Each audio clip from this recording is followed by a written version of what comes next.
நற்செய்தி வாசகம். மத்தேயு எழுதிய நற்செய்தி 16ஆம் அதிகாரம். ஆண்டவரின் உயிருள்ள வார்த்தைகள் 13-19 முடிய. இயேசு பிலிப்பு செசாரியா பகுதிகளுக்கு சென்றார். அவர் தம் சீடரை நோக்கி, மானிட மகன் யார் என்று மக்கள் சொல்கிறார்கள் என்று கேட்டார்.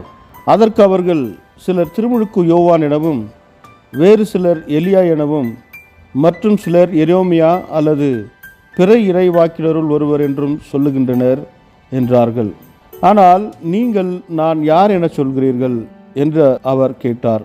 சீமோன் பேதுரு மறுமொழியாக, நீர் மெசியா, வாழும் கடவுளின் மகன் என்று உரைத்தார். அதற்கு இயேசு, யோனாவின் மகனான சீமோனே, நீ பேறு பெற்றவன். ஏனெனில் எந்த மனிதரும் இதை உனக்கு வெளிப்படுத்தவில்லை, மாறாக விண்ணகத்தில் உள்ள என் தந்தையே வெளிப்படுத்தியுள்ளார்.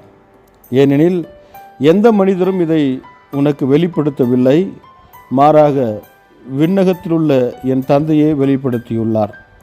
எனவே நான் உனக்கு கூறுகிறேன், உன் பெயர் பேதுரு. இந்த பாறையின் மேல் என் திருச்சபையை கட்டுவேன்.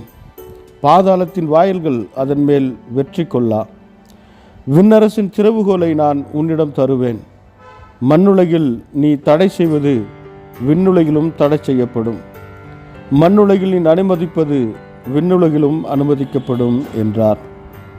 கிறிஸ்து வழங்கும் வாழ்வு தரும் நற்செய்தி. கிறிஸ்துவே உமக்கு புகழ்.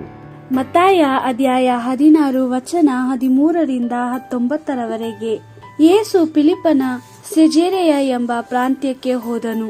ಯೇಸು ತನ್ನ ಶಿಷ್ಯರಿಗೆ, ಮನುಷ್ಯಕುಮಾರನಾದ ನನ್ನನ್ನು ಜನರು ಯಾರೆಂದು ಹೇಳುತ್ತಾರೆ ಎಂದು ಕೇಳಿದನು.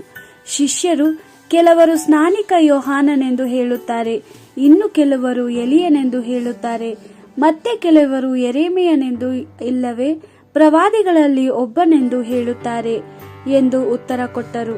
ಅದಕ್ಕೆ ಆತನು, ನೀವು ನನ್ನನ್ನು ಯಾರೆಂದು ಹೇಳುತ್ತೀರಿ ಎಂದು ಕೇಳಿದನು. ಸೀಮೋನ್ ಪೇತ್ರನು, ನೀನೇ ಬರಬೇಕಾಗಿರುವ ಕ್ರಿಸ್ತನು, ನೀನೇ ಜೀವಸ್ವರೂಪನಾದ ದೇವರ ಮಗನು ಎಂದು ಉತ್ತರ ಕೊಟ್ಟನು. ಯೇಸು, ಯೋನಾನನ ಮಗನಾದ ಸೀಮೋನನೇ, ನೀನು ಧನ್ಯನು. ಅದನ್ನು ನಿನಗೆ ತಿಳಿಸಿಕೊಟ್ಟವನು ಯಾವ ಮನುಷ್ಯನೂ ಅಲ್ಲ, ಪರಲೋಕದಲ್ಲಿರುವ ನನ್ನ ತಂದೆಯೇ ನಿನಗೆ ತಿಳಿಸಿಕೊಟ್ಟನು. ಆದ್ದರಿಂದ ನಾನು ನಿನಗೆ ಹೇಳುವುದೇನೆಂದರೆ, ನೀನೇ ಪೇತ್ರ, ನಾನು ಈ ಬಂಡೆಯ ಮೇಲೆ ನನ್ನ ಸಭೆಯ ಕಟ್ಟುತ್ತೇನೆ. ಪಾತಾಳ ಲೋಕದ ಬಲವು ನನ್ನ ಸಭೆಯನ್ನು ಸೋಲಿಸಲಾರದು. ಪರಲೋಕ ರಾಜ್ಯದ ಬೀಗದ ಕೈಗಳನ್ನು ನಾನು ನಿನಗೆ ಕೊಡುತ್ತೇನೆ. ನೀನು ಭೂಲೋಕದಲ್ಲಿ ನೀಡುವ ನ್ಯಾಯ ತೀರ್ಪು ದೇವರ ನ್ಯಾಯ ತೀರ್ಪಾಗಿರುತ್ತದೆ. ನೀನು ಭೂಲೋಕದಲ್ಲಿ ನೀಡುವ ಕ್ಷಮೆಯು ದೇವರ ಕ್ಷಮೆಯಾಗಿರುತ್ತದೆ ಎಂದು ಉತ್ತರಿಸಿದನು.